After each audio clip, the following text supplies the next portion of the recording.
Hello बच्चों, नमस्कार। Complete math series जिसमें आप लोग पढ़ रहे हैं एसएससी और रेलवे के पीवाईक्यू। क्या पढ़ रहे हैं? एसएससी और रेलवे के पीवाईक्यू जो 2023 और 24 में पूछे गए। ठीक है ना? एसएससी 2023 या 24 में पूछे गए उन्हीं सवालों को हम लोग सॉल्व कर रहे हैं। इस तरीके से पढ़ो, एक बार पढ़ो, आखिरी बार पढ़ो।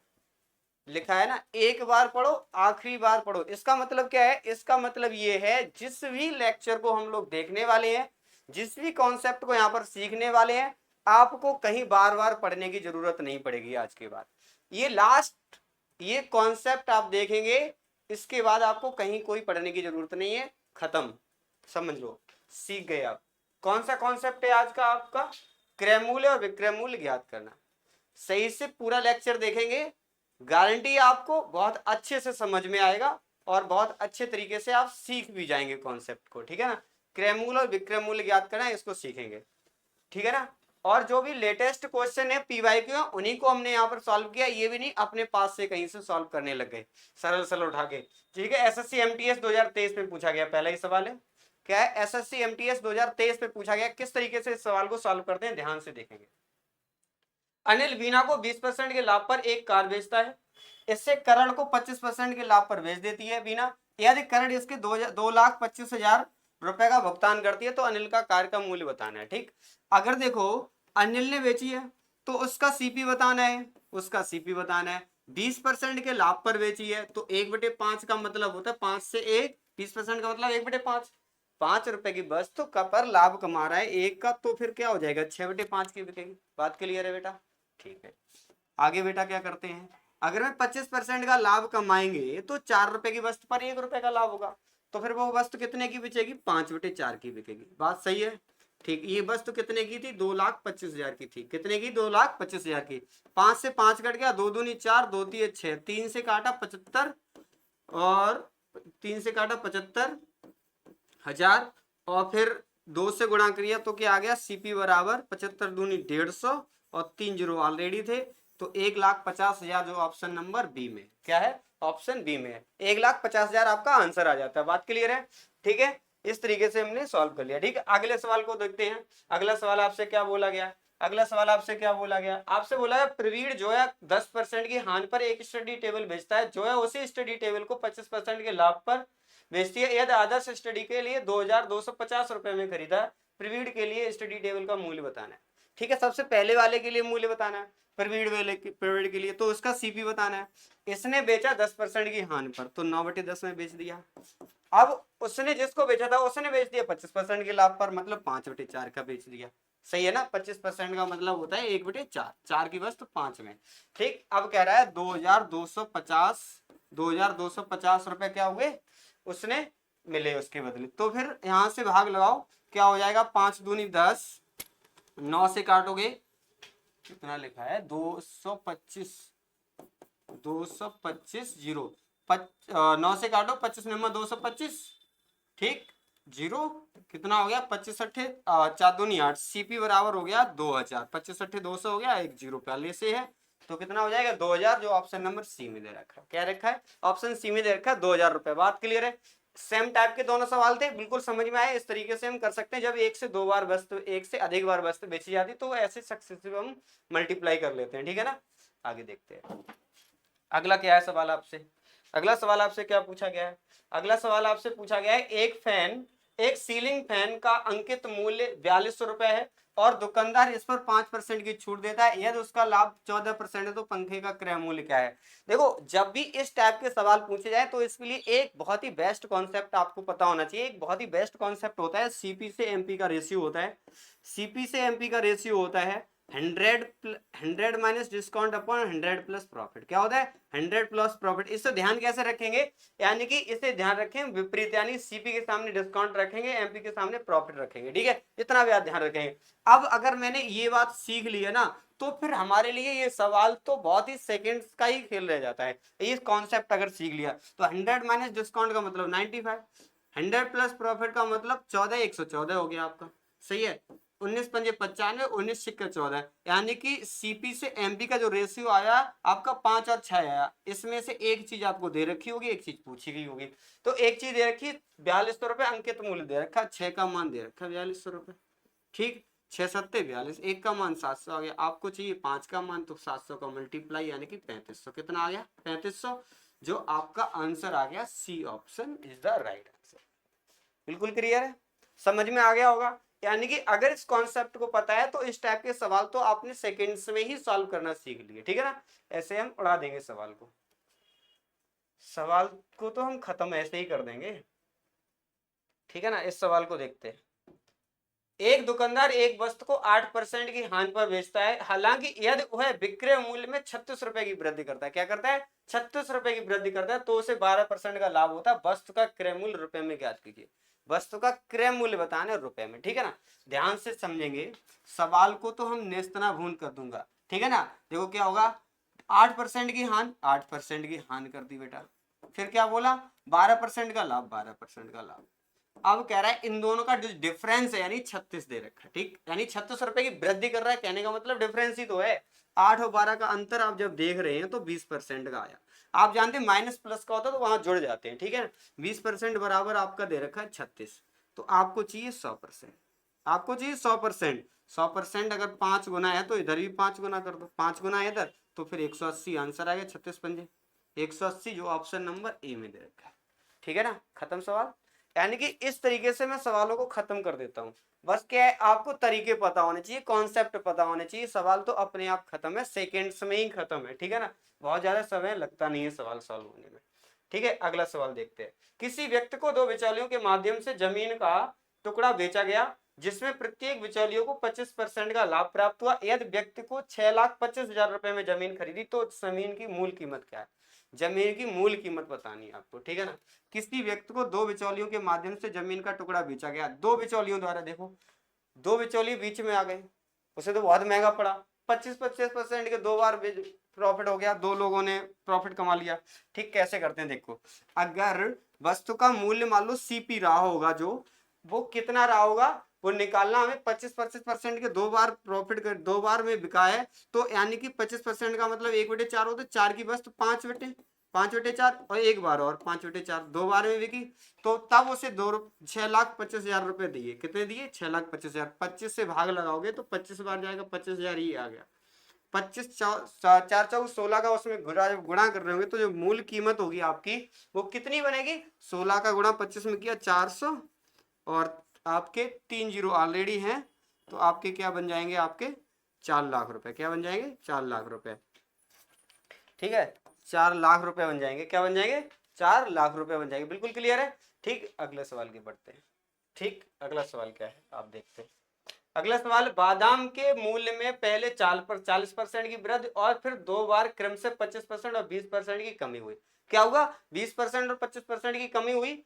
यदि बादाम का नया मूल्य इतना है तो इसका प्रारंभिक मूल्य बताना है। प्रारंभिक मूल्य मान लो 100 रुपए है। कितना है? 100 रुपए। अगर प्रारंभिक मूल्य 100 रुपए है तो 40% की वृद्धि होगी, 140 का हो गया। कितना हो गया? 140 का हो गया। इस पर दो बार कमी करो, दो बार 25% की कमी मतलब 1/4, 4 से 3, 3/4 हो गया। फिर 20% मतलब 1/5, 5 से 4, 4 हो गया। ठीक, 4 से ये 4 कट गया, 5 से भाग लगाया आपने तो क्या हो गया? 28 3 84, वो सॉरी, यहाँ से 5 दूनी 10 और 5 अट्ठे 40। ठीक, 28, तो 28 से 84 की वैल्यू आपको दे रखी है। आप सीधा सीधा 28 गुणा 3 ही लिख लो। 28 गुणा 3 की वैल्यू दे रखी है 5 4 6। तो आप भाग जब लगाओगे, 3 का भाग लगाओ, कितने बार गया? 3 एकम 3, बचे कितने आपके? 3 एकम 2, 3 अट्ठे 24 और 2 कितना? अब आपने 28 का भाग लगाओ, 14, 14 से भाग, 14 दूनी 28, 14 एकम 14, बचे कितने आपके? 4, 14 42, यानी कि 1 यूनिट की वैल्यू देखो तो 13/2 है। आपको 100 की वैल्यू चाहिए तो गुणा कर दो, 13/2 है, सॉरी 13/2। तो 100 का गुणा यहाँ पर कर दोगे तो 2 से भाग लगाया 50, 50 का गुणा किया 13 पंजे 65, 650 आंसर आ गया आपका, जो ऑप्शन डी में दे रखा। क्या दे रखा? ऑप्शन डी में दे रखा 650 इज द राइट आंसर बन जाएगा। बिल्कुल क्लियर है, समझ में आ गया होगा। यानी कि 100 रुपए वस्तु की कीमत मानी हमने, फिर 140 रुपए, 40% की वृद्धि 140, फिर उससे प्रॉफिट लॉस हुआ 25% का, फिर लॉस हुआ 20% का, फिर इतने में बिकी होगी बस। तो फिर यहाँ से इसकी वैल्यू दे रखी है, हमें मूल कीमत बतानी थी तो 100 की वैल्यू बतानी थी, तो 650 आ गया। बात समझ में आ गई? ठीक, आगे बढ़ जाते हैं। आगे बोला क्या है, एक घड़ी 25% के लाभ पर बेचा गया। एक घड़ी को क्या किया गया, 25% के लाभ पर बेचा गया। 120 रुपए कम बेचा जाता तो 15% की हानि होती।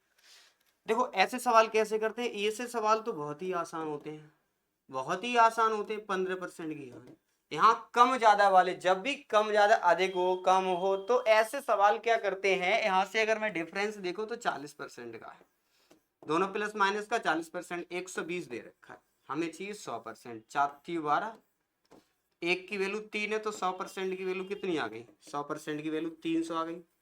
बात क्लियर है, 300 आ गई, यानी जो ऑप्शन ए में है वो बिल्कुल आंसर राइट है। ठीक है ना, answer is the right answer कौन सा हो जाएगा, 300। बात क्लियर है? ठीक है, आगे बढ़ जाते हैं। अगला सवाल है ऐसे सीजीएल मेंस में पूछा गया 2023 में। ठीक है, 2023 में पूछा गया। इस सवाल को कैसे करते हैं ध्यान से देखेंगे। जब भी आपको क्या गया यहाँ पर क्या करना है, एक आदमी 5,000 रुपए में एक मशीन खरीदता है, जो भी जितने भी खरीद रहा है उनको जोड़ लो, बेच रहा है उनको जोड़ लो। 5,000 रुपए की खरीद रहा है एक बार खरीद रहा है 8,000 रुपए की, दो सीपी है इसके, दोनों हमने जोड़ लिए। और दो बार बेच रहा है, 6,000 रुपए की बेच रहा है पहले, फिर 10,000 रुपए की बेच रहा है, 10,000 रुपए की बेच रहा है। ठीक, टोटल बेच रहा है 16,000 की, 13,000 की खरीद रहा था, 3,000 रुपए का प्रॉफिट हुआ। कितने पर हुआ बेटा, 13,000 पर। कितने पर हुआ, 13,000 पर, गुणा 100। तो तीनों जीरो कट गए, 3/13 का मतलब हो गया 23.08%। कितना हो गया, 23.08%। 300 का भाग लगा दो 100 है बेटा, 300 में भाग लगा दो 13 का, तो कितना बार जाएगा आपका 23.08%। ठीक है ना, अगला सवाल करते हैं। अगला सवाल आपसे क्या बोला गया है, अगला सवाल आपसे एसएससी एमटीएस में पूछा गया 2021 में। एसएससी एमटीएस 2021 में पूछा गया सवाल। कैसे करते हैं इस सवाल को ध्यान से देखेंगे। एक वस्तु 18% की हानि पर बेची गई, यदि उसे 2,475 रुपए अधिक में बेचा जाता तो 12% का लाभ होता। वस्तु का क्रय मूल्य ज्ञात कीजिए। ध्यान से अगर मैं देखें तो उसी टाइप का तो सवाल है जो सवाल अभी आप कर रहे थे, 12% का लाभ होता। ठीक है, इसमें अधिक बता रहा है, कम अधिक वाले सवाल है। तो ये क्या कह रहा है, प्रॉफिट हो रहा था यहाँ, प्रॉफिट, तो यहाँ से डिफरेंस कितने का आ गया, 30 का। 30% बराबर दे रखा है 2,475। ठीक है, तो एक 3 से भाग लगाओगे, 3 × 24, 3 दूनी 6, 3 पंजे 15, इतना ही तो आया। 10% बराबर 100% चाहिए तो एक जीरो लगा लो, 8,250 आ गया, जो ऑप्शन नंबर ए में दे रखा, ऑप्शन ए में दे रखा 8,250। बात क्लियर है, समझ में आ गया बेटा? ठीक है ना, समझ में आ गया। अगले सवाल को देखते हैं, ऐसे ही समझ में आ जाएंगे। अगर आपको समझ में आ रहे हैं सभी क्वेश्चन, सभी आंसर समझ में आ रहे हैं, तो आप इसको शेयर कर सकते हैं अपने दोस्तों के साथ, कमेंट करो, ठीक है, लाइक करो, सब्सक्राइब करो अगर चैनल को सब्सक्राइब नहीं किया है। तो इस सवाल को करते हैं, इस सवाल को कैसे करते हैं ध्यान से देखेंगे। राजू ने रवि को 10% के लाभ पर एक वस्तु बेची। राजू ने रवि को एक 10% के लाभ पर एक वस्तु बेची। रवि ने रामू को 10% की हानि पर वस्तु बेच दी। क्या किया, 10% के लाभ पर बेची, यानी कि 1/10, यानी कि जो भी वस्तु का सीपी निकालना हमें, मूल्य वस्तु रवि ने किस पर वस्तु बेची, तो राजू ने जहाँ सीपी बताना है। ठीक, पहले 10% का प्रॉफिट होगा तो आपका क्या होगा, 11/10। ठीक, 10% का हानि हुआ तो 9/10। तो अब ये कितना हो गया, 1,485 दे रखा है। ठीक है, 1,485 दे, रवि को किस मूल्य पर वस्तु बेची। ठीक है ना, तो यहां से आपको निकालना है, 11 से भाग लगाओ इसका, तो 11 एकम 11, बचे कितने आपके 3, 11 पंजे 11 33 और 11 पंजे 55। ठीक है ना, तो 9 से भाग लगाओ, 15 9 135, तो 100 का उसमें गुणा हो जाएगा, आपका कितना हो जाएगा 1,500। ठीक है, कितना हो जाएगा, सीपी यहाँ से कितना निकलेगा 1,500, कितना बनेगा 1,500। ठीक है, कितना आएगा आपका 1,500, जो ऑप्शन ए में दे रखा है। ठीक है, कितना हो जाएगा आपका 1,500। ठीक है, अगला सवाल देखते हैं, अगला सवाल क्या दे रखा है। अगला सवाल आपसे क्या बोला गया है, ध्यान से देखेंगे अगला सवाल क्या है। अगला सवाल आपसे क्या बोल रहा है, 12% का लाभ अर्जित करने के लिए एक दुकानदार को एक टेलीविजन 22,400 में बेचता है, यदि वह दुगना लाभ चाहता तो टेलीविजन का विक्रय मूल्य रुपए में क्या होगा। दुगना लाभ चाहता तो वस्तु का क्रय मूल्य क्या होगा। ठीक है, पहले तो 12% का लाभ था 22,400 में, यानी कि 22,400 है ना, जो आपके 22,400 में बेचता है, तब उसे 12% का लाभ होता, 12% का लाभ होता है, एक बार 112। तो दुगना लाभ करना चाहता है तो 124 का बेचना चाहता है, ठीक है ना, 124 का बेचना चाहता है। यहाँ से सॉल्व करो तो कितना आ जाएगा आपका, 2 से भाग लगाओगे 56, 2 से भाग लगाओ 2 छिंग 12, 2 दूनी 4, 2 से भाग लगाओ 28, 2 से भाग लगाओ 31, यहाँ से भाग लगाओ 28, 14 दूनी 28, 14 से भाग लगाओ 14 एकम 14, बच्चे कितने हैं आपके 6 2 8, 14 छिंग 84, ठीक है। 2 से भाग लगाओ 2 अट्ठे 16, 31 अट्ठे कितने हो जाएंगे, 8 एकम 8 24, 8 ये 24,800 कितना हो जाएगा, 24,800, 2 जीरो तो हैं ही उसके साथ, ठीक है। तो 8 कितना हो जाएगा, 24,800, D option is the right answer बन जाता है आपका, ठीक है ना। यहाँ से समझ में आया, यानी कि आप जितने भी वस्तु बेच रहे थे उसकी मूल्य यानी 12% था, एक बार 112 का हो जाएगा, हम 24% में बेच रहे हैं दुगनी लाभ पर, तो फिर 124 हो जाएगा ये, ठीक है। इस तरीके से हम लोग कर लेंगे। अगला सवाल क्या है, अगले सवाल को करते हैं। अगला सवाल आपसे क्या बोला गया है, ध्यान से समझेंगे। ये सवाल है, आनंद एक घड़ी को 10% के लाभ पर बेचना चाहता है, लेकिन उसने वास्तव में 10% की हानि पर 360 में बेच दिया, 360 में बेच दिया 10% की हानि पर, और 10% का प्रॉफिट करना चाहता है। जो भी उसे प्रॉफिट करना है या जो भी प्राप्त करना चाहता है, जिसकी चाह रखता है उसे ऊपर रखेंगे, जो पहले घटना घटित हो चुकी है उसको हमें नीचे रखना है, ये बात ध्यान रखना है इस कॉन्सेप्ट में। तो 0 से 0 काट दो, 9 से भाग लगाओ, 9 चौकी 36, 11 चौकी 44, जो ऑप्शन नंबर बी में है 440 आंसर आ जाएगा, ठीक है। 440 आपका आंसर बन जाता है कि 11 चौकी 44, ठीक। अगले सवाल को देखते हैं, क्या बोला गया अगला सवाल आपसे, एसएससी एमटीएस में पूछा गया है 2023 में, ठीक है। कैसे करते हैं इस सवाल को देखते हैं। एक वस्तु को 5,280 रुपए बेचने पर गीता को 12% की हानि हुई, 12% का लाभ अर्जित करने के लिए इसे किस कीमत में, सेम टाइप का सवाल है, 5,280 रुपए में बेच रहा था, तब क्या हो रहा था, 12% की हानि हो रही थी, मतलब 88 हो गया, 12% का लाभ 112, 12% का लाभ अर्जित करना चाहता है ना, करने के लिए उसे किस कीमत में बेचना चाहिए, तो 12% का लाभ। यहाँ से इसको सॉल्व कर लो, तो आप जानते हैं यहाँ से भाग लगाओगे 2 से 44, 2 से भाग लगाओगे 2 पंजे 10, 2 छिंग 12, अब भाग लगाओ 11 से, 11 चौक 44, 11 से भाग लगाओ 11 चौक 44, बच्चे कितने हैं आपके, बच्चे कितने हैं आपके 6 2 8 बचे, 11 अट्ठे 88, 2 4 से भाग 4 एकम 4, 4 दूनी 8, 12 का इसमें गुणा कर लेना है आपको, 12 छिंग 72 की 2, एक जीरो तो आएगा ही, एक जीरो, 12 छिंग 72 की 2, हासिल आपका 7, 12 पंजे 60 और 7 67 हो गया, 6,720 ऑप्शन नंबर बी में है, कितना है, ऑप्शन बी में है 6,720। इससे आसान मेथड नहीं हो सकता है इस सवाल का, ठीक है, इससे ज्यादा आसान नहीं हो सकता, ठीक। अगला सवाल करते हैं, कैसे करेंगे, अगला सवाल कैसे करते हैं, ठीक है।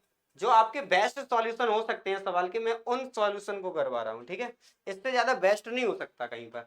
एक व्यक्ति एक खिलौना 400 रुपए में खरीदता है और 15% की हानि पर बेचता है, खिलौने का विक्रय मूल्य कितना है, क्या पूछ रहा है, खिलौने का विक्रय मूल्य पूछ रहा है, 15% की हानि पर बेचता है, खिलौने का विक्रय मूल्य कितना है। अगर 15% की हानि पर ही बेचना है तो 3/20 की बेचेगा, 20 की बस तो 3 रुपए की घाटे पर 17 की बेचेगा, 20 की वैल्यू दे रखा है 400, सीपी दे रखा है ना, तो 1 की वैल्यू कितनी आ गई 20, हमें वैल्यू चाहिए 17 की, तो कितना हो जाएगा 20 गुणा 17 बराबर 17 दूनी 34, कितना हो जाएगा 34, 340, जो ऑप्शन नंबर ए में ही दे रखा है, कितना है, ऑप्शन ए में ही दे रखा है 340, ठीक है ना। अगले सवाल को देखते हैं क्या बोला गया है, अगले सवाल को देखते हैं क्या बोला गया, एसएससी एमटीएस 2022 में पूछा गया है, एसएससी एमटीएस 2022 में पूछा गया ये सवाल, देखो करते हैं। यदि एक व्यक्ति 3,000 रुपए में एक वस्तु खरीदता है और इससे 10% के लाभ पर बेचता है, तो वस्तु का विक्रय मूल्य बताना है, क्या बताना है, वस्तु का विक्रय मूल्य बताना है। 3,000 रुपए में कोई वस्तु खरीदता है, 10% का लाभ का मतलब 1/10, 10 की वस्तु को 11 में बेचता है, तो 10 की वस्तु 3,000 दे रखा है मान, तो एक का मान आ जाएगा आपका 300, आपको 11 33, ऑप्शन नंबर सी, क्या देखा है, ऑप्शन सी दे रखा है, 11 की वैल्यू बतानी है ना प्रॉफिट पे, 300 गुणा 11 बराबर 3300, कितना आ जाएगा 3300, बात समझ में आ गई, ठीक। अगले सवाल की तरफ बढ़ते हैं। अगले सवाल एसएससी सीजीएल टीयर 2 में पूछा गया, यानी कि मेंस में पूछा गया आपको सवाल ये, ठीक है। कैसे करते हैं इसको देखते हैं, आगे देखते हैं। यदि कोई विक्रेता नारियल को 24 रुपए बेचता है तो उससे 24% का नुकसान होता है, 24 रुपए में बेचता है, 24%, 14% का लाभ कमाना चाहता है, मैंने कहा ना कमाना चाहता है, और जो हो गया है उस सवाल को कैसे करेंगे, 24 रुपए का बेचता था तब 24% का लाभ हो रहा था, 24% का नुकसान हो रहा था, तो 76 क्या हो गया। अब क्या करना चाहता है, 14% का लाभ कमाना चाहता है, 114 का बेचना चाहता है। इसको सॉल्व कर लो, यहाँ गुणा लगा है, ठीक है। तो 19 चौगु 76, 19 छिक्का 114, ठीक। अब यहाँ से 4 छिंग 24, 6 छिंग 36, जो ऑप्शन नंबर सी में दे रखा, क्या दे रखा, ऑप्शन सी में दे रखा 36। इससे आसान मेथड नहीं हो सकता यहाँ पर कहीं पर। एसएससी सीजीएल मेंस में पूछा गया है, कहाँ से पूछा गया, एसएससी सीजीएल मेंस में पूछा गया है। इस सवाल को करते हैं, एसएससी सीएचएसएल में पूछा गया है, एसएससी फिर एमटीएस में पूछा गया है, ठीक है ना। इसको करेंगे, कैसे करेंगे देखो। आपसे पूछा किसी वस्तु को 20% के लाभ पर 18% हानि पर बेचने पर विक्रय मूल्य का अंतर 570 है, 12% की हानि पर बेचा जाए तो वस्तु का विक्रय मूल्य क्या है। फिर 12% के हानि पर और बेचना है, 20%, देखो क्या बोला गया है, क्या बोला गया, किसी वस्तु को 20% के लाभ पर और 18% की हानि पर बेचने पर विक्रय मूल्य का अंतर, यानी कि 20% का पहले लाभ है और 18% की हानि है, इन दोनों का डिफरेंस बेटा 38 आ गया। कितना आ गया, 38, और जो वैल्यू दे रखी है 57, 570, 19 दूनी 38 होते हैं, 19 तीन 57 होते हैं, ठीक है। तो एक की वैल्यू आ गई 15, कितनी आ गई 15, यानी कि आप अगर सीपी निकालना चाहोगे तो कितना आएगा, 1500 आएगा। 100 का गुणा करें, अभी अभी मेरा सीपी आया, देखो यहाँ पर थोड़ा सा और है, 12% की हानि और दे रखी है, 3/25 होता है 12% का, मतलब 12 की वैल्यू 3 पर हानि मतलब 22 की बेच रहा है, यानी कि 22/25 में बेचना है। कितने में बेचना, 22/25 में बेचना, 25 छिक्का 150 और 22 छिक्के 132, जो ऑप्शन 1320, जो ऑप्शन नंबर सी में कितना है, 1320 रुपए में बिकेगी, यानी 22 छिक्के 132 होते हैं, कितना आ जाएगा, 1320 आ जाएगा, जो ऑप्शन सी में दे रखा है। कितना दे रखा है, ऑप्शन सी में दे रखा है। आपके आज का लेक्चर खत्म होता है, ठीक है। अगर आपको समझ में आया है तो आप इसको शेयर कीजिए अपने दोस्तों के साथ, अगर चैनल को सब्सक्राइब नहीं किया है तो इस चैनल को सब्सक्राइब कर ले। बहुत बहुत धन्यवाद।